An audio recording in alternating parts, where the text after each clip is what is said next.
lovelies, Paramoto, back at you with another video.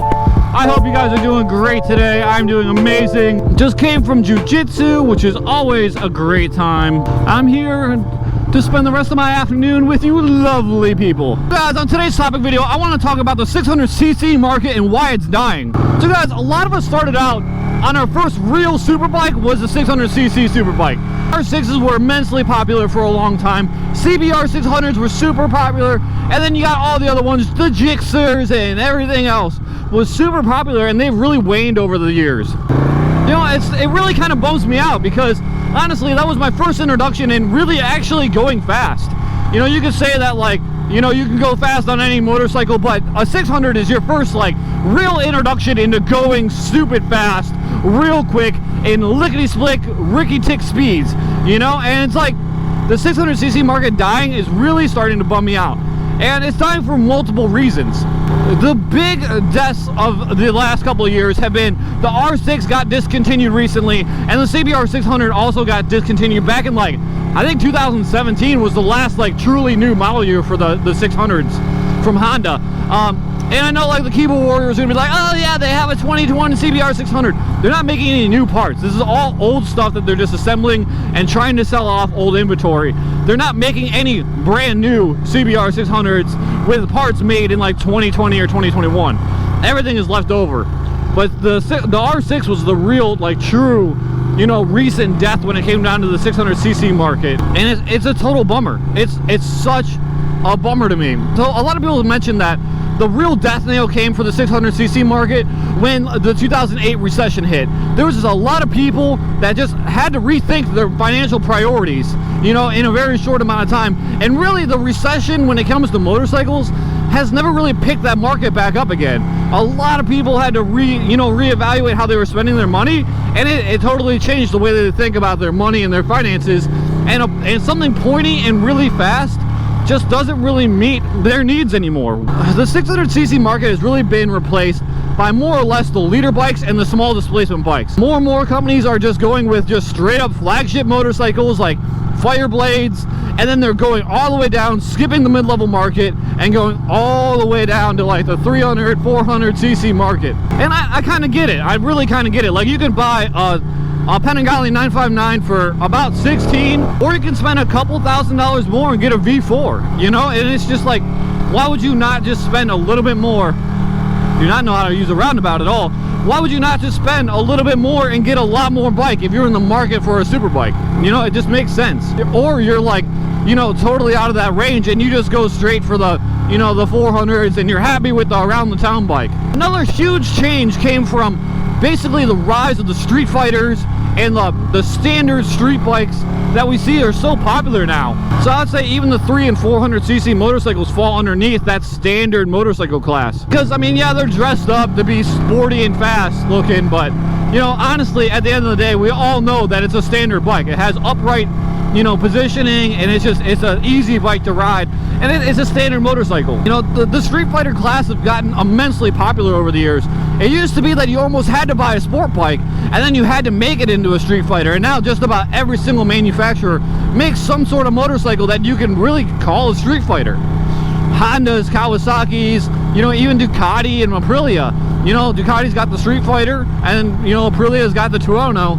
And it's like, why would you not want like the same motorcycle in a more comfortable package that's easier to handle for a rider? You know, it just makes sense. You know, I really foresee a market coming up within the next 5 to 10 years that's basically just like flagship superbike, flagship street fighter, entry-level bikes. You know, it's gonna get to the point where a lot of these motorcycle manufacturers are gonna make one flagship kind of motorcycle for that particular purpose. Like you're gonna have one street fighter, one superbike. You know, if you want something fancy from Kawasaki, you're gonna have to go, you know, like the Z900 is gonna be at the top of the range for the, you know, the street fighter standard bikes, and then you're gonna like basically only have, you know, a ZX10 for your other side. You know, that's really the way that I see things going. You know, and we're kind of like, we're already kind of there, to be totally honest with you. You know, like you have less and less options going forward when it comes down to especially Japanese manufacturers. A big factor is the new Euro 5 emission standards. It's really starting to break the balls of just about every motorcycle manufacturer out there. You know, they're all kind of suffering because of it. They're all having their like lineups basically dwindle down because of it. You know, we've seen the death of some motorcycles that have been staples for years, like the KLR and stuff like that. You know, the KLR kind of hurt a lot of us guys because honestly, like the KLR was like the good old like jack of all trades, master of none. You know, just ugly to almost a fault, but you can't help but like it. You know, and it was just like all those zero emissions are really killing everything. Suzuki's like one of the very few holdouts that really have like that lineup. They got that, you know, 600, 750, 1,000 lineup. And that's probably going to go away eventually here too, especially when you see like the R6 going away. The R6 used to be like the top selling 600. I mean, I think like the early 2000s R6 was one of the most popular motorcycles ever made. And you fast forward less than 20 years later and the whole line is being discontinued. It's a brave new world for motorcycles. You know, another thing is that ridership has been down for a long time. And like some companies have seen that like kind of dip and wave, and then like other companies like Harley Davidson have never recovered. You know, and you know that 2008 recession and probably the bounce back COVID recession that we're probably going to see here eventually is really going to hurt motorcycle manufacturers, and it's going to be rough. It's going to be really rough for them. There's not a whole lot of people left out there like me that are buying brand new motorcycles during like, you know, a quasi recession, you know. But hey, what can I say? I'm a special kind of guy. Good thing about a lot of like the used markets is that these motorcycles are still going to be around for a long time. Like if you want to go and get a 2019 or there's probably even 2020 R6s, you're still going to be able to go find them. You know, I don't know if they're going to appreciate in value, but the people that appreciate them are still going to be able to, you know, ride them and find them. And you know what? It's going to go on for a long time, I bet. Like look at the CBR 600, dude. Like I had two of those. They basically they got discontinued a couple years after I bought my second one, and to be honest with you, I've been like, you know, wondering why I keep on seeing brand new ones around. And it's not often that you see them, but it's regularly enough where you're like, did they really discontinue it? And they're just recycling parts over and over again with them. So here we go. Here's a throwback right here.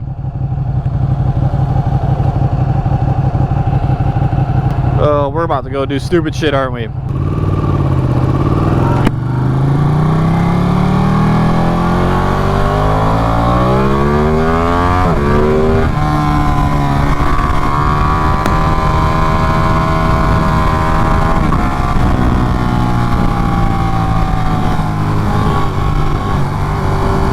This guy's sick, man.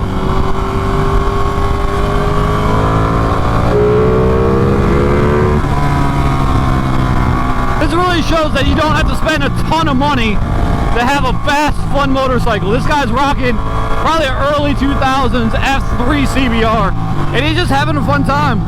I mean, it's no match for the Panigale, but at the same point, you know, it's still a blast, dude. It's still a blast.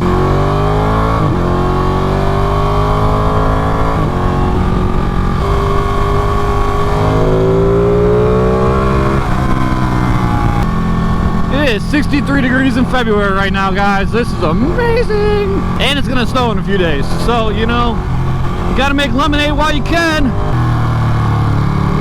Motorcycle win.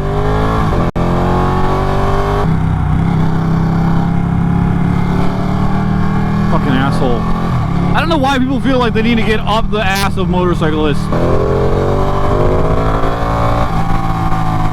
The constant problem here is that people like to just get up my butt, and it's like I can't go any faster than the person in front of me.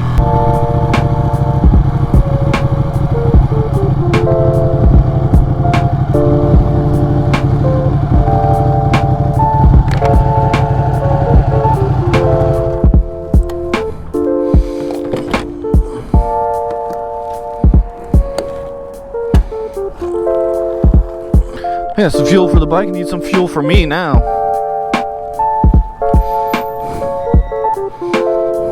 Hey, what's up? Don't carry my jam anymore.